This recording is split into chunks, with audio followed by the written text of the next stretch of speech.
നവകേരളത്തിനായി ഇടത് സർക്കാർ, വയനാടിനെ അവഗണിച്ച കേന്ദ്ര സർക്കാർ, ജനങ്ങളെ വഞ്ചിച്ച UDF എന്നീ മുദ്രാവാക്യങ്ങൾ ഉയർത്തി CPIM വയനാട് ജില്ലാ കമ്മിറ്റിയുടെ നേതൃത്വത്തിൽ നടത്തുന്ന വയനാട് മാർച്ചിന്റെ 4ാം ദിനം കമ്പളക്കാട് തുടക്കമായി. തുടർന്ന് വേണിയോട് ആവേശോജ്വല സ്വീകരണത്തിന് ശേഷം പടിഞ്ഞാറത്തറയിൽ ജാഥ സമാപിച്ചു. സമാപന പൊതുയോഗം ഡോക്ടർ KT ജലീൽ ഉദ്ഘാടനം ചെയ്തു. കാലോചിതമായ മാറ്റം വന്യജീവി നിയമത്തിൽ വരുത്താൻ കേന്ദ്രം എന്തുകൊണ്ട് തയ്യാറാകുന്നില്ല എന്ന ചോദ്യം ഉയരേണ്ട സമയമായിരിക്കുന്നുവെന്ന് KT ജലീൽ പറഞ്ഞു. വയനാട് പ്രതിനിധീകരിക്കുന്ന MP ഇന്ത്യൻ പാർലമെന്റിൽ വന്യജീവി നിയമം മാറ്റാൻ ഇടപെടണം. കേന്ദ്ര സർക്കാർ BJP ആണെങ്കിലും കോൺഗ്രസ് ആണെങ്കിലും കേന്ദ്ര പദ്ധതികളിൽ കേരളത്തെ എന്നും അവഗണിച്ചിട്ടുണ്ടെന്നും KT ജലീൽ ഓർമ്മിപ്പിച്ചു.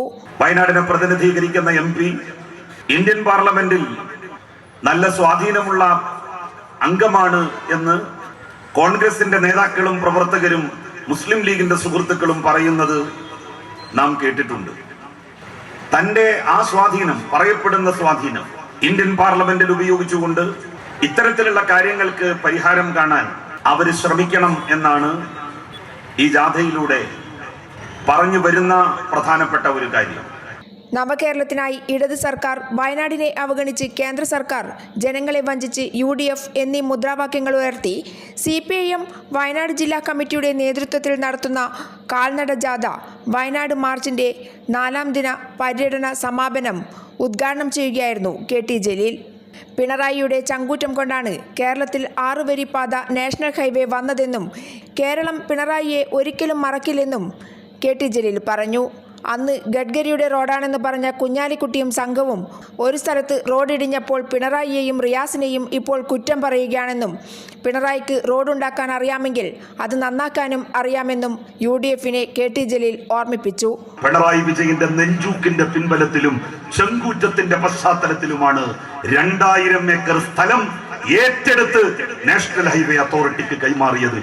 അങ്ങനെയാണ് ഒരിക്കലും നടക്കില്ല എന്ന് നമ്മൾ കരുതിയിരുന്ന പദ്ധതി 6 വരിപ്പാത യാഥാർത്ഥ്യമായത്. അപ്പോഴാണ് ഏതോ ഒരു സ്ഥലത്ത് ഇടിഞ്ഞിട്ടുണ്ട്, എവിടെ പിണറായി എന്ന് വെച്ച് കണ്ടപ്പോ ഇങ്ങനെ വരിക. എടോ, നിങ്ങളെന്നല്ലേ പറഞ്ഞത് ഇത് ഗഡ്കരിയുടെ റോഡാണ്? ഒരു സ്ഥലത്ത് വീണ്ടപ്പോ പിണറായി എവിടെ, റിയാസ് എവിടെ എന്നും ചോദിച്ച് കോൺഗ്രസ്സുകാരും ലീഗുകാരും ഇറങ്ങിയിരിക്കുകയാണ്. അതുപോലെ നന്നാക്കിക്കോളും, നാഷണൽ ഹൈവേക്കാരത് നന്നാക്കും, ഒരു തർക്കവും വേണ്ട. സ്വീകരണ കേന്ദ്രങ്ങളിൽ ജാഥ captain K Rafeeq, vice captain Beena Vijayan, manager PK Suresh, സംസ്ഥാന കമ്മിറ്റി അംഗം CK ശശീന്ദ്രൻ, ജില്ലാ സെക്രട്ടേറിയറ്റ് അംഗങ്ങൾ എന്നിവർ സംസാരിച്ചു. കൈരളി ന്യൂസ്, വയനാട്.